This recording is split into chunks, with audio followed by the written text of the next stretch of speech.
guys, this is Wind and Rain. So we're still in the reading selection. This is going to be a piece of literary fiction um, that we're looking at. Just to review, so we want to make sure that you review the story. This is the one about, I believe, the Japanese girl and the English teacher who kind of walks in front of her and blocks the wind and the rain for her. And then she makes him the little origami out of the cheeseburger wrapper from her bag. So let's start by looking at these questions. 39, read the following dictionary information about the origin of the word arrhythmic. And then you have to say in paragraph 6, what does the word arrhythmic mean? So let's look at paragraph 6 and find the word. He did speak, and his voice sounded like a rhythmic gravel falling from a shovel onto cement. Very strong imagery there. So the answer to the question is irregular. 87% of us got that correct. So arrhythmic, the beat doesn't have a rhythm, okay? So it's an irregular beat, basically. 87% of us got that one right, so that one was pretty good. All right, let's look at 40. We tended to have a little bit more trouble with this passage than the other passages, and I'm not entirely sure why, but we'll kind of go through those. So number 40, what is the effect of the story's point of view? This one I can understand. Point of view is not something that we've gone over in a while. The correct answer is H. Oops. Kana's thoughts are revealed through third person limited narration. So, here is your kind of breakdown of your narration. Third person uses he, she, they pronouns. Limited means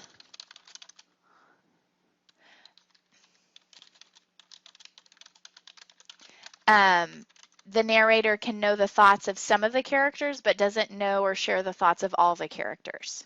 Okay, so what we find in this story is that we know Kana's thoughts, but we don't know the English teacher's thoughts. So it's third person and limited. If we got this wrong, we generally chose G, the students who got this wrong. And this is wrong because of first person. It's not a first person narration. First person uses I.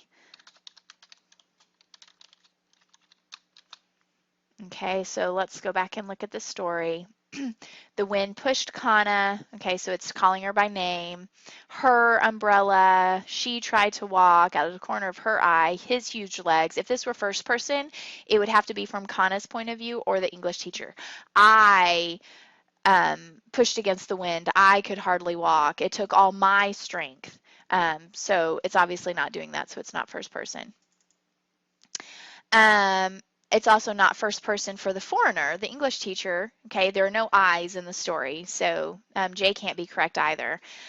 Objective third person, that would mean that the narrator isn't, so third person, which is correct, but the objective means that the narrator isn't able to get into any character's mind, okay? Which isn't true because we know how Kana is feeling. We know that when the English teacher steps in front of her, she, calms down, and then she starts worrying about what can I give him. Those are all internal thought processes going on with her.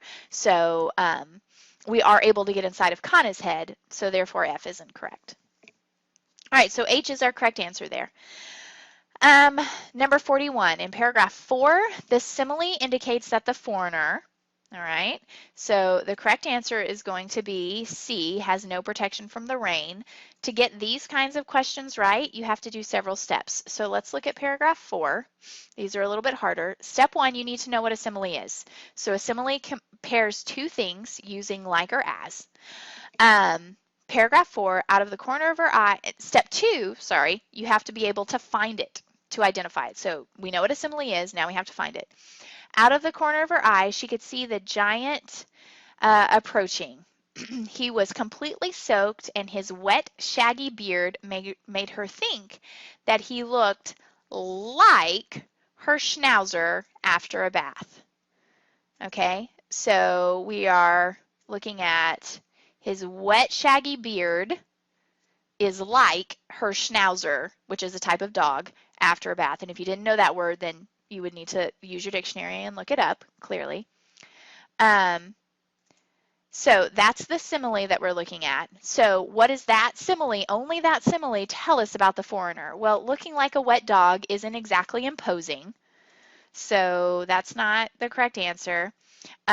Looking like a wet dog doesn't indicate that he needs help finding his way. It doesn't show that he was lost. It shows that he's wet, or that he walks quickly. Okay, so looking like her wet dog shows that he has no protection from the rain because he's wet. He's soaked, like he just took a bath. All right, number 42. Which sentence from the story supports the theme of the interconnectedness of humanity? Okay, so all of humanity is interconnected, no matter where you're from, is what we're looking for. The correct answer here is J. She recycled his culture, and that was the cheeseburger wrapper, right? The McDonald's wrapper, basically, and refined it with her own and had given it to him. So two cultures kind of combined there, shows how humanity is interconnected. Some other answers talk about other cultures, like maybe what her friend told her about foreigners eating pizza for breakfast was true after all. That just shows that there is another culture, not that they're connected. Okay? Same with G. It recognizes their differences. They had been gossiping about him. She was wondering if they were true. Doesn't show they were connected.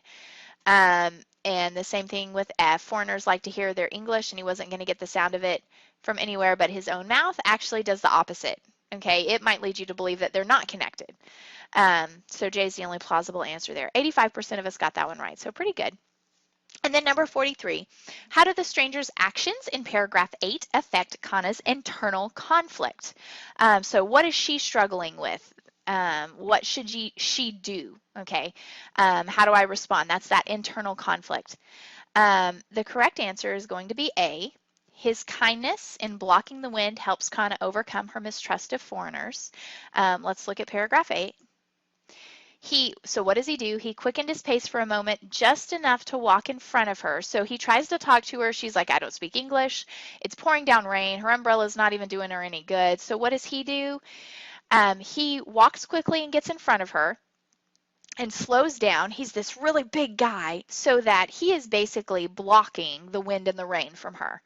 All right, so that she can walk without getting drenched and blown down by the wind. It's a really nice thing, okay, because he doesn't have an umbrella either, so he's getting the brunt of it all. As soon as he was in front of her, she felt that strange calm that comes with getting out of the wind. It was much easier to walk now. All right, so before, she is all frustrated. He's going to talk to me. What am I going to do? And then he steps in front of her and she feels that calm. So his kindness in blocking the wind helps Kana overcome her mistrust of foreigners.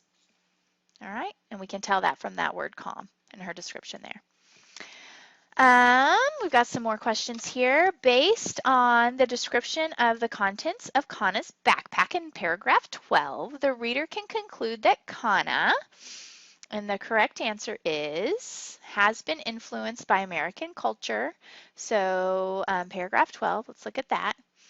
With her free hand, she reached into her backpack, and it made a rustling sound as her hand fell against an old McDonald's cheeseburger wrapper. And that's the clue. She has an old McDonald's wrapper, and McDonald's is a very American kind of thing.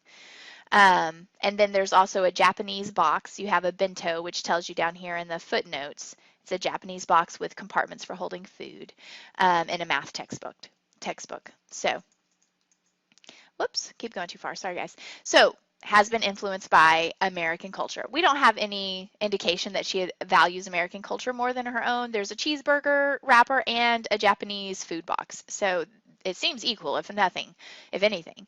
The fact that she studies more than American students, she has a math textbook in there, but that doesn't prove she studies any more or less than American students, and has fewer possessions than her peers. We don't know anything about her peers, so we don't know if that's true or not. Um, and then number 45, read this sentence from paragraph 16, and most of us got this right, 96%. What is the most likely reason why the author includes this description of the foreigner's actions? And here's what it said. The wind was strong and the rain was heavy, but the foreigner held up one of his massive hands. This is when he gets the little origami present from her.